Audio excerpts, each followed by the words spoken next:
नमस्कार दोस्तों। राज्यपाल की शक्तियां, राज्यपाल की शक्ति के बारे में कुछ शक्तियों के बारे में मैं चर्चा कर चुका हूं और कुछ जो बचा हुआ पाठ है मैं उसके बारे में चर्चा करने जा रहा हूं। चलिए हम लोग देखते हैं कि पहला शक्ति के रूप में आपके पास है न्यायिक शक्ति। ठीक है, आज के लिए आज का जो नया वीडियो बन रहा है इसमें पहला शक्ति है न्यायिक शक्ति। न्यायिक शक्ति में जो क्षमा करने की क्षमता है, ये क्षमा करने की शक्ति दिया हमारे संविधान द्वारा राज्यपाल को। देखिए, अगर आप राष्ट्रपति क्षमादान पढ़ेंगे और सोचेंगे उस मैटर पर अगर ध्यान देंगे तो राज्यपाल और राष्ट्रपति की क्षमादान में बस इतना सा अंतर ध्यान रखेंगे। अनुच्छेद में अंतर है और एक अंतर है। अंतर इस बात की है कि राज्यपाल किसी सजा याफ्ता फांसी सजा याफ्ता व्यक्ति को फांसी सजा माफ नहीं कर सकते। ध्यान रखेंगे, फांसी सजा को माफ नहीं कर सकते हैं।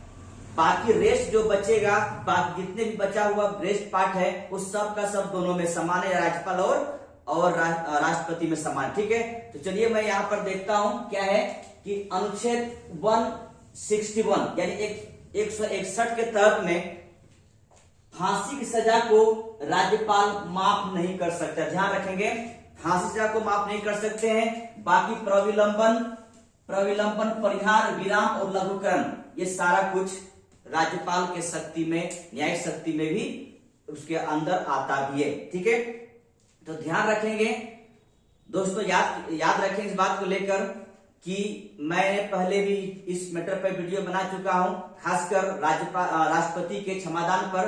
तो आप चाहे तो प्लेलिस्ट में जाकर उन वीडियो को आप देख सकते हैं, ताकि आपको वहां उस वीडियो को देखने से ये टॉपिक पढ़ना बड़ा आसान हो जाएगा। देखिए, मैं बार बार बोलना चाहूंगा इस बात को लेकर कि राष्ट्रपति संघ के लिए है यानी पूरे देश के लिए है और राज्यपाल किसी राज्य के बारे में। लेकिन दोनों को आप देखेंगे तो बस अनुच्छेद में अंतर है, बाकी जितने भी शब्दावली है, शब्द है, सब में बराबर है, कोई दिक्कत नहीं, किसी में कोई दिक्कत नहीं है।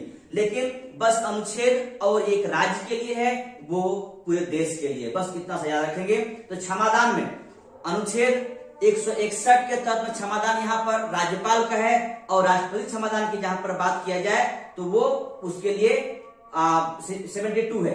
तो 72 के तहत में, 72 के तहत में राष्ट्रपति क्षमादान कर सकते हैं और राज्यपाल 161 के तहत क्षमादान कर सकते हैं। लेकिन बस इतना सा अंतर है कि राज्यपाल फांसी सजा को माफ नहीं कर सकते हैं और राष्ट्रपति फांसी सजा को माफ कर सकते हैं। ठीक है, बस इतना सा याद रखेंगे, बस काम खत्म। आगे हम चलते हैं, अगला शक्ति के रूप में है वो है विवेक की शक्ति। ठीक है, नहीं, राज्यपाल के अपने विवेक पर कुछ शक्तियां संविधान द्वारा दिया गया है, उन शक्ति के बारे में हम लोग चर्चा हम लोग देखेंगे। तो देखिए, पहला अनुच्छेद है 200। मैं आप इसके बारे में बता चुका हूं, चाहे तो आप पिछला वीडियो देख लीजिएगा। देखिए, राज्यपाल के बारे में 3 वीडियो बना है, पार्ट 1, पार्ट 2 बन चुका है, तीसरा वीडियो पार्ट 3। ठीक, राज्यपाल खत्म। ठीक है, राज्यपाल का वीडियो जितना खत्म हो जाएगा।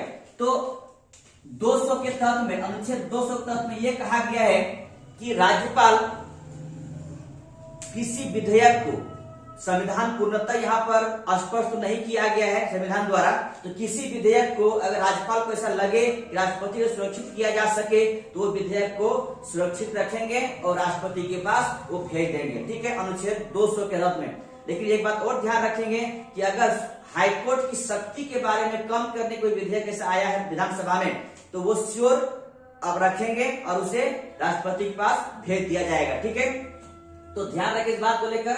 अनुच्छेद 200, ठीक, अनुच्छेद 200 तक में राज्यपाल राष्ट्रपति के लिए कुछ विधेयक सुरक्षित रखेंगे। ठीक है, आगे है अनुच्छेद 356। इसमें यह कहा गया है कि अगर राज्यों में संवैधानिक तंत्र विफलता हो जाए तो राज्यपाल राष्ट्रपति को एक अनुशंसा पत्र भेजेंगे या सिफारिश करेंगे कि राज्य में प्रेसिडेंशियल रूल लगा दिया जाए या राष्ट्रपति लगा दिया जाए। ठीक है, और तीसरा आपके पास है, ये है अनुच्छेद 213। इसमें कहता है कि राज्यपाल अध्यादेश ला सकता है। इन तीनों अनुच्छेद के बारे में मैं डिटेल रूप से मैं बता चुका हूं कि आप चाहे तो पिछला वीडियो को आप देख लीजिए, वो पूरा क्लियर वहां से हो जाएगा। चौथा पॉइंट है यहाँ पर खंडित जनादेश।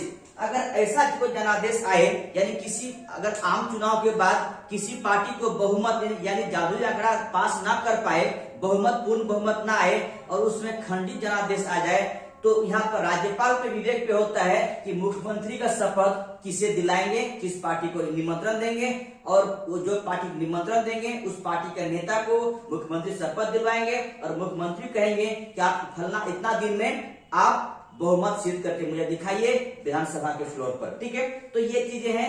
तब ये किया जाता है जब आम चुनाव के बाद किसी भी पार्टी को पूर्ण बहुमत प्राप्त नहीं होता है तब। तो ये था विवेक की शक्ति। इसके बाद लास्ट में एक शक्ति है, वो है विशेषाधिकार उत्तरदायित्व। विशेष उत्तरदायित्व के बारे में लिखा गया है, यानी राज्यपाल को एक विशेष तरह का उत्तरदायित्व दिया गया संविधान द्वारा।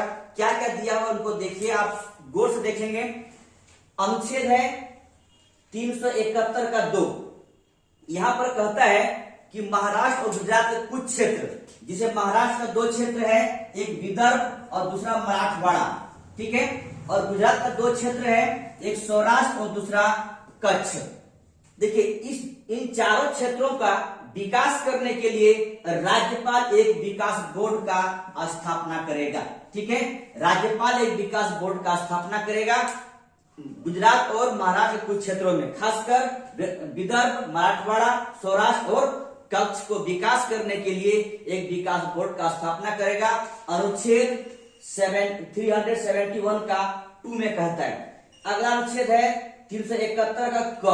371 क में कहता है कि नागालैंड का राज्यपाल नागालैंड के बारे में विकास करने के लिए, वहां की प्रशासन के लिए उसके पास विशेष उत्तरदायित्व दे रखा हुआ संविधान द्वारा। ठीक है, नागालैंड राज्य, ठीक है, नागालैंड राज्य के लिए 371 का क में दे रखा हुआ है, उनके विकास के लिए या उनके प्रशासन के लिए कुछ विशेष व्यवस्था करेंगे राज्यपाल। ठीक है, अगर जरूरत पड़े तो। और आगे 371 का ग में कहता है मणिपुर के लिए। ठीक है, पहले नागालैंड फिर मणिपुर। ठीक है, मणिपुर के लिए फिर वही बातें हैं कि इसके लिए कोई राज्यपाल को लगे तो विशेष व्यवस्था की बात करेंगे। इसके बाद 371 का च में सिक्किम के लिए है। ठीक है, नागालैंड, मणिपुर, सिक्किम, इन तीनों राज्यों के लिए एक विशेष व्यवस्था करेंगे या विशेष उत्तरदायित्व दे रखा हुआ है राज्यपाल को कि उन राज्यों का विकास कैसे किया जाए। राज्यपाल को ये समाधान हो जाए कि अगर मान लिया जाए कि जो सरकार वहां पर बैठी हुई है, सत्ताधारी व्यक्ति विकास नहीं कर रहा है, तो राज्यपाल उन मुख्यमंत्री को या फिर अपने से एक विकास बोर्ड की स्थापना करके उसकी विकास की बातें करेंगे। ठीक है, और लास्ट में आपका है 371 का ज। ठीक है, इसमें कहता है अरुणाचल प्रदेश के लिए विधि और व्यवस्था का विकास करेंगे। ठीक है, विधि और व्यवस्था का, यानी वहां कानून व्यवस्था के बारे में व्यवस्था करेंगे, वह अनुच्छेद 371 का ज। ठीक है, याद रखेंगे। ये था आपका राज्यपाल के बारे में। ठीक है, तो दोस्तों मैं बहुत अच्छी तरह से कोशिश किया इस बात को लेकर कि कोई पॉइंट गलती से मेरे से आप तक ना पहुंचे, लेकिन फिर भी अगर कोई पॉइंट गलती हुआ है तो आप लोग कमेंट करेंगे, हम आपकी कमेंट को सहृदय स्वीकार करूंगा और कोशिश करूंगा कि आपका कमेंट को पढ़ूं और आपके जवाब दे सकूं। ठीक है, जरूर दूंगा जवाब अगर कमेंट करते हैं तो ध्यान रखेंगे। तो ये राज्यपाल के बारे में है। इसी चैनल के माध्यम से 3 पार्ट राज्यपाल को समाप्त में करने की कोशिश किया। ऐसे चाहता तो 1 पार्ट में हो सकता था, लेकिन 1 घंटा वीडियो बन जाता, इसीलिए मैंने कोशिश किया कि 3 पार्ट में करें ताकि वो छोटा वीडियो बन के आप तक पहुंचे। फिर भी दोस्तों कमेंट करेंगे, शेयर करेंगे और सब्सक्राइब करेंगे।